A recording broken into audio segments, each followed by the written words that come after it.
And we saw your African counterparts in the United States posing for a sort of class photo with President Trump.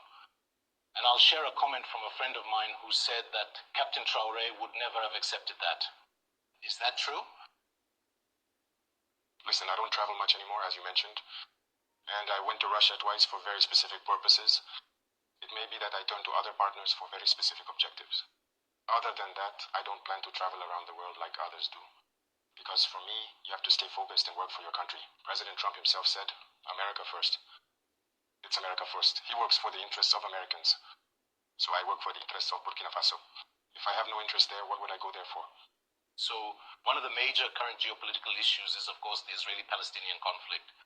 We see states taking a stronger and stronger stance. We've seen Western European states, to name them, say that they will recognize. And that's a strong signal, the Palestinian state. But as usual, Africa is almost silent. It is in a wait-and-see position. From Burkina, can you give a position that helps us understand a bit about what Africa thinks regarding what is happening today in the Gaza Strip? I can't give you a position that shows what Africa thinks. Certain matters. For certain African leaders? Because many African leaders have a different way of seeing things. That's Africa's misfortune, if I may say so. We are not united. We don't see things the same way. Some are afraid, some are hesitant, some are there for the interests of other people. Listen, the West brought in people who grew up there, did everything there, and then made them heads of state in Africa. So they're the ones who control all of that, and so Africa can't have an opinion. But I know that deep down, in each and every one of us, no one would want to see what's happening over there happen in their own country. But unfortunately, on the African continent, there's a similar situation in Congo. What are we even doing for Congo? The Democratic Republic of Congo. How many millions of deaths has it been, and for how long? We ourselves are at war.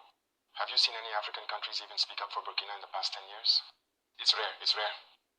So Africans have this problem, while when someone in Europe sees they have a problem, everyone is united, people manage to quickly find solutions. It's the same in the United States. But Africa has this problem. You see, we've been fighting for 10 years. You haven't heard anyone raise Burkina's voice at the level of international institutions, nor Mali's, nor Niger's. Our people are dying, and it's not their problem. Congo is dying, and it's not our problem. Last time I tried in one of my speeches to speak out. How many millions of deaths has it been? Look at Sudan, see how they're tearing each other apart. There are so many conflicts on our... We're already struggling, and we can't even make our own voices heard. So how are we going to speak up for others? So we, Africans, need to come together. Can Burkina recognize a Palestinian state? Is Burkina ready to recognize the Palestinian state? Why not? It's a state. It's a state. Why wouldn't we recognize a Palestinian state? No, What's happening is very serious. I think the Palestinian state exists and must exist. Otherwise, this war will never end. Where we're headed, it will never end. While you think it's going to end, it starts up again even stronger. We're going to keep going like this. But I also think that the countries around there bear a lot of responsibility. Because it's their region, and people must be able to have a say in finding a solution to this conflict. That's it.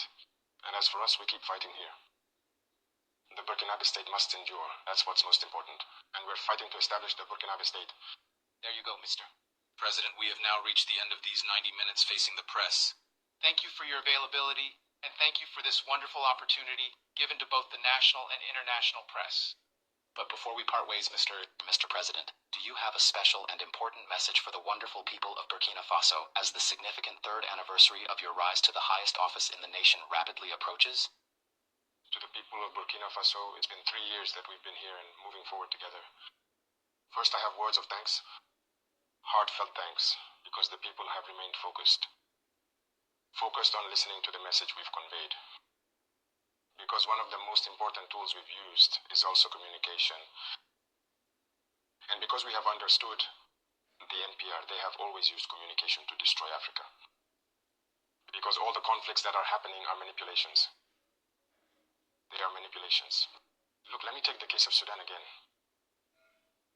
Two groups are being manipulated by powerful interests. Shouldn't we at some point talk to each other, sit down, and make use of our resources together? Are we going to provide for our people, or are we going to keep tearing each other apart? Everything that has happened, like the assassination of political leaders in Africa, the wars and all that, it was through manipulated communication. And communication is very important. And in this regard, the Burkinabe people have been focused on understanding the message.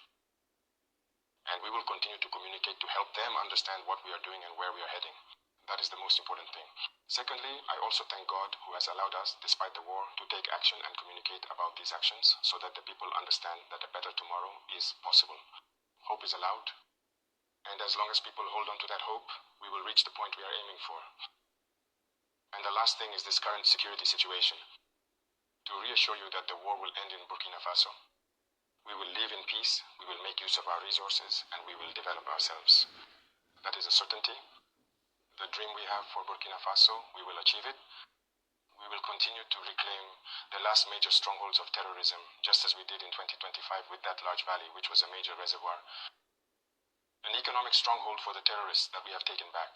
There are several other places where their terrorist activities continue, supplying them and everything. We will reclaim all these areas, and there is reason to hope.